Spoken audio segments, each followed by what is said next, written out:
Vamos agora estudar a história do planeta Terra. Deste planeta com 4.600 milhões de anos de idade. Então, não será muito fácil. Nós não temos uma máquina do tempo que nos permita viajar até ao passado, então vamos ter que aprender a reconstruir o passado do planeta olhando para aquilo que existe no presente. E o que é que nós podemos utilizar para preencher o livro da história da Terra? Que dados é que nós podemos recolher para ilustrar o livro da história da Terra, para paginar o livro da história da Terra? Os fósseis, as rochas e as paisagens geológicas. Ou seja, a história da Terra está escrita no próprio planeta e nós vamos aprender a ler essa história.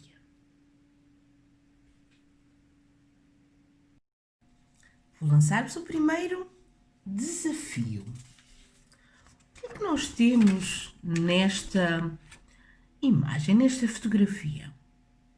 O que é que vocês conseguem ver?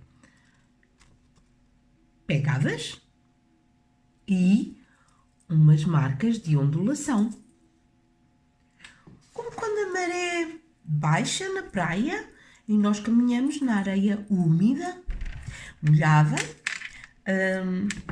e à medida que a água recua e avança, vai criando estas marcas de ondulação. Pois é, no passado, os mesmos agentes que criam hoje estas marcas de ondulação, ou se eu descobrir uma pegada, formou-se exatamente da mesma forma. Querem ver? O que é que eu tenho aqui? Um fóssil de marcas de ondulação. Uma rocha que tem exatamente marcas de ondulação.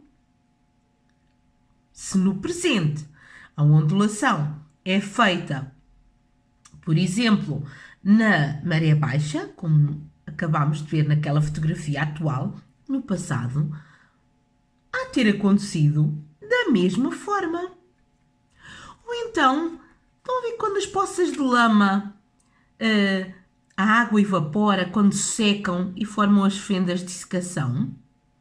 Pois é, se no presente essas fendas se formam quando a água evapora nos dias mais quentes, no passado terá acontecido exatamente a mesma coisa. E cá está, as pegadas.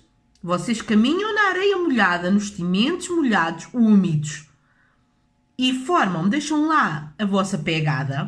Aqui ia um dinossauro, com certeza, em sedimentos úmidos, muito bem, e deixou lá as suas pegadas.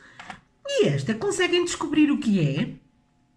Esta, provavelmente, pensem, quando chove, aquela chuva de verão forte, por exemplo, deixa as marcas na areia, quando estamos na praia e começa a chover e ficam aquelas marcas dos pingos da chuva.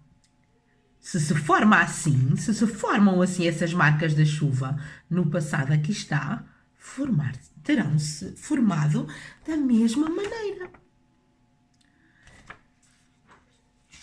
Querem analisar uma fotografia que a professora tem aqui extraordinária? Olhem aqui. O que é que eu tenho aqui nesta fotografia? Conseguem ver? Foi a professora que tirou no Cabo Mondego, bem perto de nós, ali na zona da Figueira. Reparem, o que é que se consegue ver aqui? Reparem, as tais marcas de ondulação, chamam-se ripple marks, ok? Marcas de ondulação. E aqui, sabem o que é? Uma pegada de um dinossauro. Então, vocês só têm que imaginar que, tal e qual como vocês, quando estão na beira-mar a caminhar, deixam a vossa pegada, este dinossauro andava por aqui, na maré baixa, em sedimentos muito bem úmidos e deixou lá a sua pegada. Por exemplo, tenho aqui uma aluna de há muitos anos. Ela está aqui a servir de referencial. Isto que vocês veem aqui, esta depressão enorme, é uma pegada de dinossauro. É, a minha Marta, minha aluna Marta de há muitos anos, mesmo muitos anos, está aqui a servir de termo de comparação com o tamanho desta pegada enorme. Ou, por exemplo, quando a professora ia a caminhar um dia numa praia, perto de uma praia, onde dava aulas há muito tempo, a professora olha para o lado, a barreira da estrada, e reparem o que a professora vê aqui. Um trilho de pegadas de dinossauro. Isto que vocês veem aqui, ok? São pegadas de dinossauro. Extraordinário. Ora, mas nem sempre se pensou assim. De facto, James Hutton é considerado o pai da geologia moderna porque ele começou a pensar nisto que acabei de vos dizer. Ou seja, se eu tenho um determinado acontecimento no presente, explicado por determinadas leis naturais, por exemplo, a maré a recuar e a avançar devagarinho, ou a chuva a cair, não é? Se eu tenho determinadas leis naturais que explicam acontecimentos no presente, desculpem, as mesmas leis naturais explicam esses acontecimentos no passado. Há uma uniformidade das leis naturais no tempo e no espaço. Foi isso que James Hutton afirmou. Ok? E, portanto, lançou o princípio das causas atuais. Ou seja, se eu encontro um determinado acontecimento do passado, eu vou tentar compreender esse acontecimento às leis que explicam o mesmo acontecimento no presente. Outra questão que ele afirmou é esta questão do gradualismo, ou seja, em geologia tudo acontece de uma forma lenta e gradual.